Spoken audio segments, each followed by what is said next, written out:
The thing that's really amazing to me is that it is now apparently the law of the land and societal rule that the only rationale that you would possibly have for saying that a marriage is between a man and a woman is because you're a Christian or a Jew or a Muslim.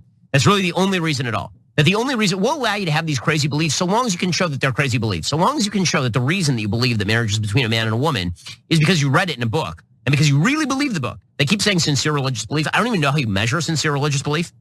Are we gonna now monitor how often you go to church or to synagogue, whether you keep kosher or whether you take communion in order to determine you're sincere? I mean, the same media that declares that Nancy Pelosi is a sincere religious believer who's just for the mass abortion of unborn children. The argument for marriage has literally nothing to do with religion. You could be a visitor from Mars and you could see that all of human procreation relies on man, woman, child. This is not particularly difficult stuff.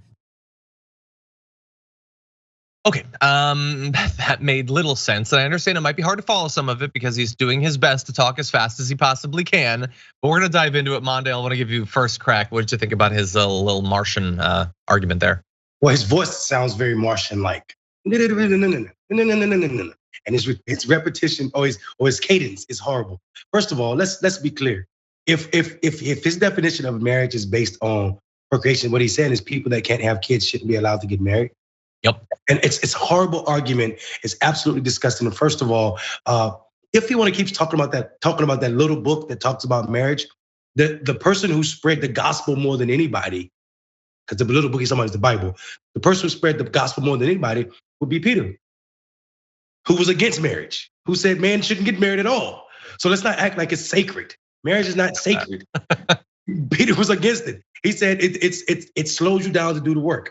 So it's not. So this idea that it's sacred, it's not. So let's move it to where it is. It's a state right. How can we determine certain demographics based on their gender or gender? Should have this right. It's absolutely disgusting. I hate this marriage. The marriage argument to me with the Christian foundation shows the lack of understanding of so many people that call themselves Christian. It is absolutely ludicrous. It's not grounded in Christian facts.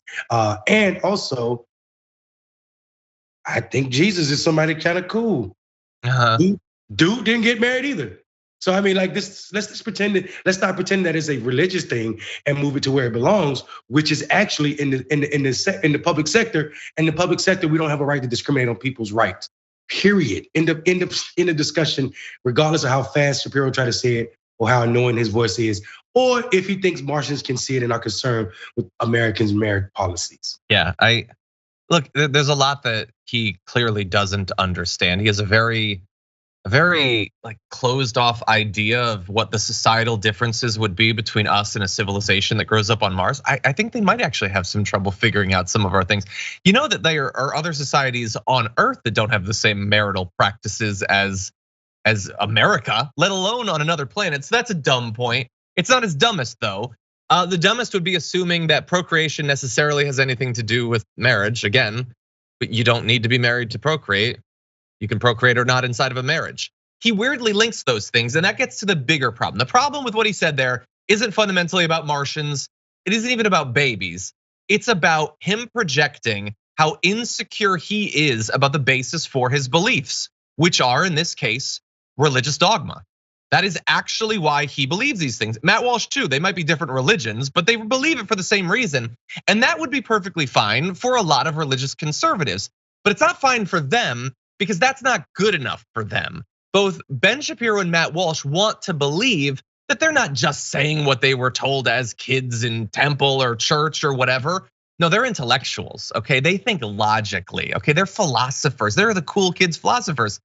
No, they believe this stuff for religious dogma. That's actually why they believe it. That's why they have so much trouble making an intellectual, non-religious argument for why marriages have to be structured exactly the way that it makes them comfortable. And I will add on this one thing. Isn't it kind of convenient that their religious beliefs agree with them in every case? That I've never seen Ben Shapiro go on air and say, you know what? There's this group and I hate them and I fear them. They make me sick to my stomach. But I read in the Bible and I'm wrong. The Bible says I should love those people. I naturally hate them and fear them. But the Bible says that I'm wrong and I'm gonna have to try to work through that. Isn't it weird that the Bible always agrees with their hatreds and fears and lusts and suspicions and all of that? Is it possible that they're not actually reading the good book and then figuring things out based on that they're going into their reading of the book with certain fears and suspicions and hatreds? Is that possible? But of course, he's not going to investigate that. He's happy and comfortable with the beliefs that were pounded into him as a kid, and he's gonna stick with those. Any other thoughts, Mondale? I mean, like I think you hit a nail on the head. It's just I really think, like blaming it on religious or calling it religious dogma is I think it's still cap, and cap in my community means it's fake. I think it's all about views and clicks. I think Shapiro is lacking a spine. I think he has no moral compass as it pertains to religion or progressive ideas, whichever spectrum he's on this decade, right?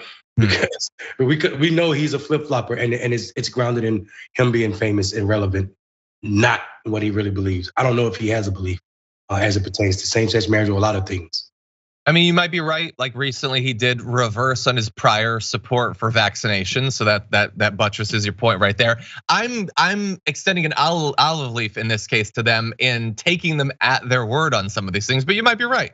You might not believe it at all. And again, to my earlier point about like there are full-on religious people, whether he accepts that they're actually religious or not, who don't agree with him on abortion or IVF or gay marriage or trans people or anything. They're Jewish people, they're Christian people, they're Muslims who don't have any of those same beliefs. So again, it's not just derived from, well, I read it in the book, and so I guess that's what I believe. The diversity inside of religious traditions proves that that's not actually the case. For more political news, breakdowns, interviews, stories of activism, and me trying my hardest to care about the occasional big celebrity news story, subscribe to our YouTube channel at youtube.com/The Damage Report. And you can ring the bell wherever it is so you don't miss anything.